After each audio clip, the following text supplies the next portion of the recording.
اور تمام تر ثبوت جو ہے وہ عمران خان کے حوالے کر دیے ہیں.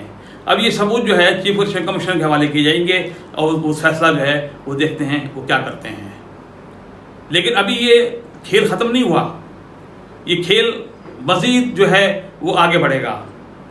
آپ دیکھیں کہ عمران خان کی جو آج ایوان میں تقریر تھی وہ بہت دھواں دھار تھی. وہ آصف زرداری بھی برسے، نواز شریف پر بھی برسے، وہ سب پہ برسے. لیکن اس جھٹکے کے بعد ان کو عقل آ گئی ہے کہ اب ہمیں سیاست میں کیا کرنا ہے. کرپشن تو وہ سمجھ رہے ہیں کہ کرپشن کون کر رہا ہے، کرپشن والوں کو پکڑنے میں بھی انہوں نے بڑی جو ہے محنت کی ہے.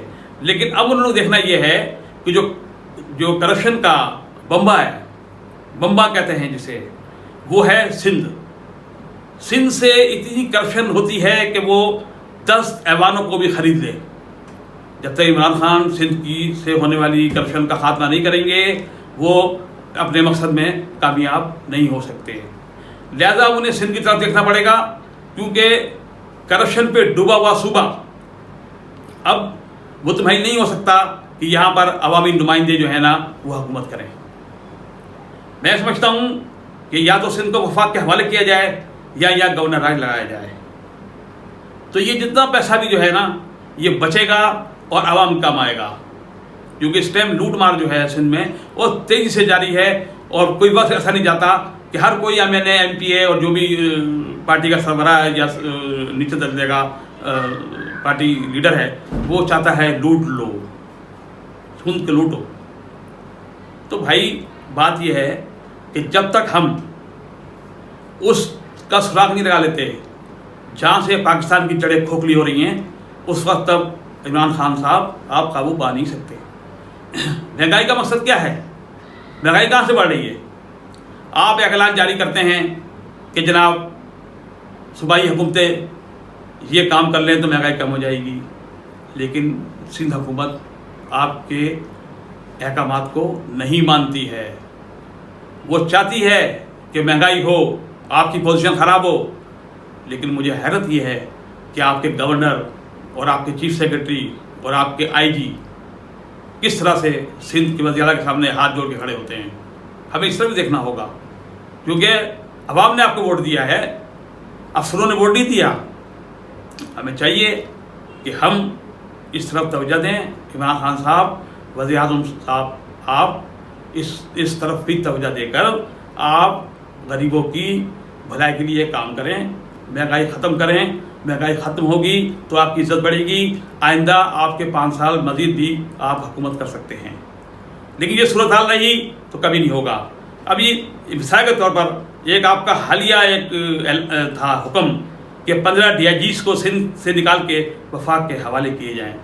مجھے بتا دیں کس طرح سے آپ کے احکامات کو ٹھوکر مار کے باہر پھینک دیا گیا اور آپ خاموش بیٹھے تماشا دیکھ رہے ہیں.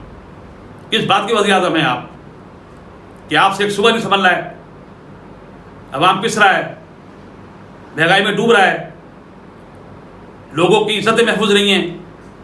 کیا کر رہے ہیں آپ؟ آپ کو اس طرح توجہ دینی ہوگی اور آپ کو اپنا لوہا منوانا ہوگا. کیوں کہ اب کراچی کے خاص عوام، کراچی کے لوگ جو پریشانی کے عالم میں اپنی زندگی گزار رہے ہیں، ان کو روزانہ ٹوٹی پھوٹی سڑکوں پہ گاڑیاں دوڑانا پڑتی ہیں، انہیں گندا پانی پینا پڑتا ہے، انہیں جو ہے کسی چیز کی سہولت نہیں ہے. غریب آدمی کو پکڑ کے جیل میں ڈال دیا جاتا ہے، بڑے آدمی کو جیل سے باہر نکال دیا جاتا ہے. اثر رسوخ والے لوگ عیش کر رہے ہیں، جس کی چاہے عزت اچھال دیں، کوئی قانون کچھ نہیں کہتا. لیکن بات یہ ہے کہ کیا وہی لوگ ہیں چند جو حکومت میں آتے ہیں، ملک کو لوٹتے ہیں اور چلے جاتے ہیں؟ آپ کو اس طرح توجہ دینا پڑے گی. شیخ رشید صاحب جو وزیر داخلہ ہیں، ان کا ابھی تک کوئی اہم کارنامہ سامنے نہیں آ رہا ہے جس طرح سے وہ سیاست کرتے ہیں. لیکن میں سمجھتا ہوں کہ پتہ نہیں کیا ان کو مجبوری ہے کہ وہ اپنے اس وزارت داخلہ سے صحیح لوگوں کو سبق نہیں دے رہے ہیں. ان کو دینا چاہیے. خاص طور پہ پہلے نمبر پہ سندھ ہے، جو سندھ کے لوگ پریشان ہیں، سندھ کے لوگ جو ہیں وہ کس طرح زندگی گزار رہے ہیں، سب کو پتہ ہے. یہ بات وزیر اعظم کو بھی پتہ ہے. جب وزیر اعظم یہ کہہ سکتے ہیں کہ میرے لوگ جو ہیں وہ مجھے رپورٹیں دیتے ہیں کیا ہو رہا ہے، تو ان کو تمہارے لوگ جو ہیں وہ یہ رپورٹیں نہیں دیتے کہ لوگ کیا کر رہے ہیں سندھ میں، اور آپ کی پارٹی کے لوگ کیا کر رہے ہیں؟ کیا آپ کی پارٹی کے لوگ لینڈ گریبنگ نہیں کر رہے، زمینوں پہ قبضے نہیں کر رہے، غلط کام نہیں کر رہے؟ تو انہیں آپ کیسے برداشت کر رہے ہیں؟ آپ نے ٹکٹ دے دیا، وہ کامیاب ہو گئے۔ نام کہاں استعمال کرتے ہیں آپ کا؟ کپتان، کہ کپتان آگے ہم پیچھے ہیں، ہم چھپے ہیں۔